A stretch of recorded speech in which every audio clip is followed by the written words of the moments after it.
పక్కాగా కార్యక్రమం అమలు చేయాలని టీచర్లకు విద్యాశాఖ ఆదేశం.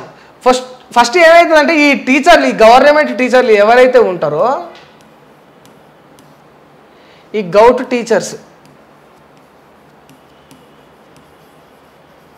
గవర్నమెంట్ టీచర్స్ ఎవరైతే ఉంటారో వీళ్ళ పిల్లలు చదవరు. ఫస్ట్ వాళ్ళకి జీతం మంచిగా వస్తుంది, వాళ్ళ కొంచెం స్టేబుల్గా ఉంటుంది వాళ్ళ ఫైనాన్షియల్ స్టాటస్ కనుక వాళ్ళు ఏం చేస్తారంటే వాళ్ళ పిల్లల్ని వాళ్ళు ప్రైవేట్ స్కూళ్ళలో చదివిస్తారు.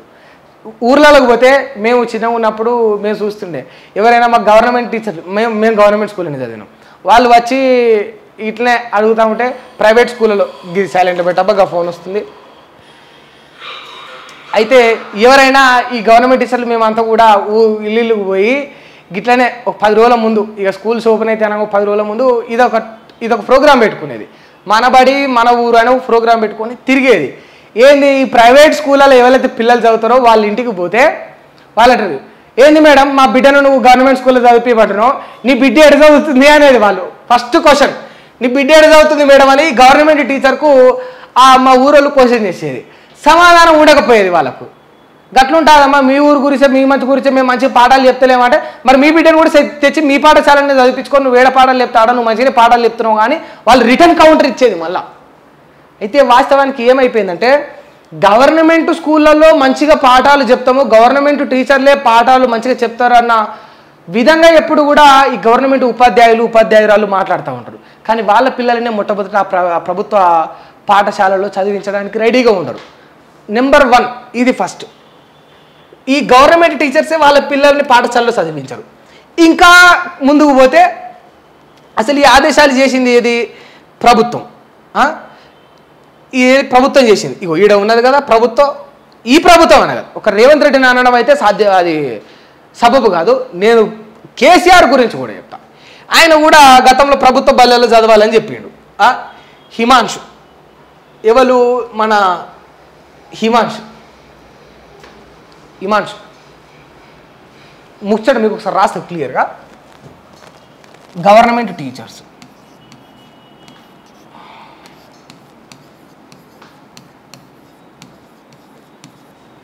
ఇది గవర్నమెంట్ టీచర్స్.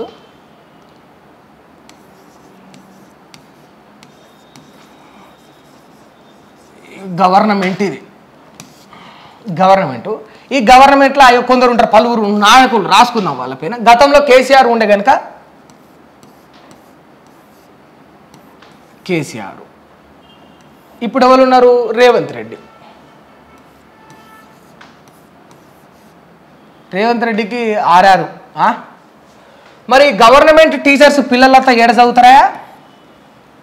గవర్నమెంట్ టీచర్స్ వీళ్ళ పిల్లలంతా కూడా ఏడ చదువుతారు? వీళ్ళ పిల్లలు, గవర్నమెంట్ టీచర్స్ యొక్క పిల్లలు ఏడ చదువుతారంటే ప్రైవేట్ స్కూళ్ళల్లో.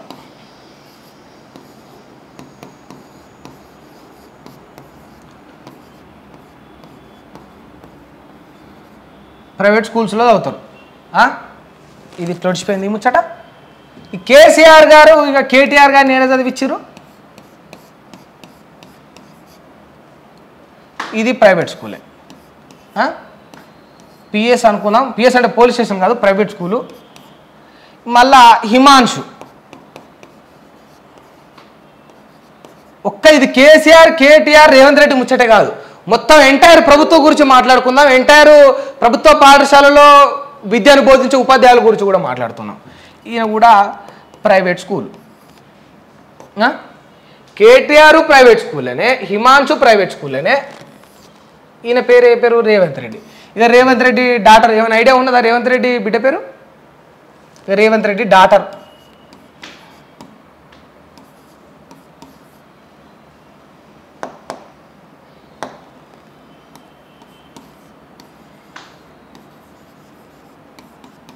ఈ రేవంత్ రెడ్డి డాటర్ ఏడ చదివింది అంటే ఆమె కూడా ప్రైవేట్ స్కూల్లోనే.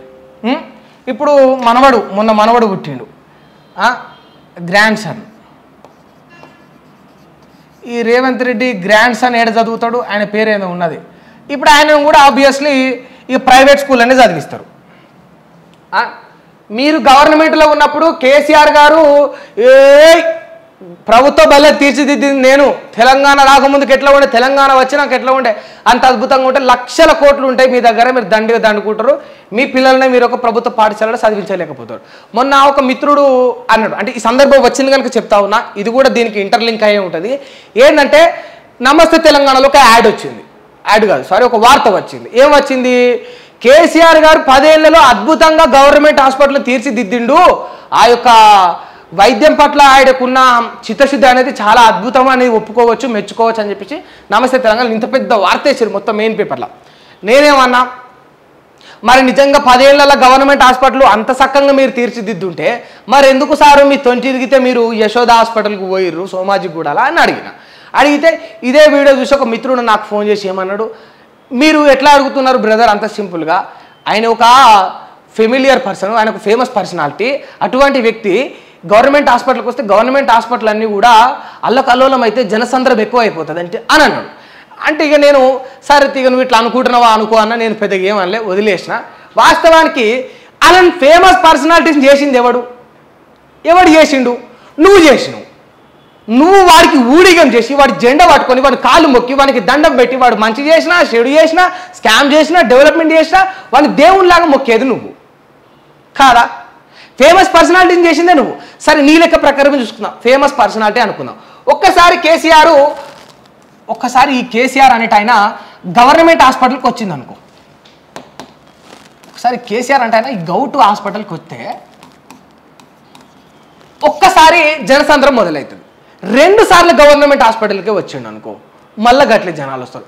3 సార్లు వచ్చిండు అనుకో, జనాలు కేసీఆర్ని చూడడానికి వస్తారు.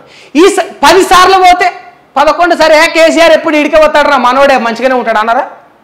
ఇది వాస్తవం కదా? ఒక్కసారి పోతే నీకు జనసంద్రం అనేది వస్తుంది. నువ్వు పబ్లిక్ ప్లేస్లో వస్తే నువ్వు ఎల్లప్పుడు జనాల్లోనే ఉంటే యూ కామన్ మ్యాన్, నీకు సింపుల్ మ్యాన్ అని నీకు ఒక ట్యాగ్ కూడా ఇచ్చేస్తారు మంచిగా. సింప్లిసిటీ బాగుంటుంది మనోడి దగ్గర, సింపుల్గా ఉంటాడు, జనాలలో ఉంటాడు, ఏ రోగం వచ్చినా గవర్నమెంట్ హాస్పిటల్కి వస్తాడు, ఏ బాధ వచ్చినా వాళ్ళ పిల్లల్ని కూడా ఇవాళ హిమాంశుని కూడా వాళ్ళ మనవని కూడా రేవంత్ రెడ్డి కూడా ఆయన బిడ్డను కూడా గవర్నమెంట్ బ్యాలెన్స్ చదివించిన పేరు మీకు ఉండదా? వీళ్ళు రాక మీరు రాని యొక్క వాళ్ళని ఫేమస్ పర్సనాలిటీస్ చేశారు. కానీ ఎల్లప్పుడు మనతోటే తిరిగితే వాడు ఎందుకైతాడా ఫేమస్? ఒక్కసారి 2 సార్లు వస్తే సెల్ఫీలు దిగుతాం, 10 సార్లు వస్తే 10 సార్లు ఫోటోలు దిగుతాం. మనం కూడా మొన్ననే దిగినా ఉన్న స్టాటస్ పెట్టుకున్నా పెట్టుకుంటే గలీజు ఉంటుందని మనమే అంటాం కానమ్మా. అది నువ్వు నెత్తిలు ఎత్తుకొని నీకు సేవ చేయాల్సిన నాయకుడిని ఏం చేస్తా ఉన్నావు అంటే నువ్వు దేవుని చేస్తున్నావు. నరేంద్ర మోడీని, కేసీఆర్ను, రేవంత్ రెడ్డిని వాళ్ళందరూ కూడా నీ బానిసలని మర్చిపోయి నువ్వు వాళ్ళకు బానిసమవుతున్నావు. They all are slaves.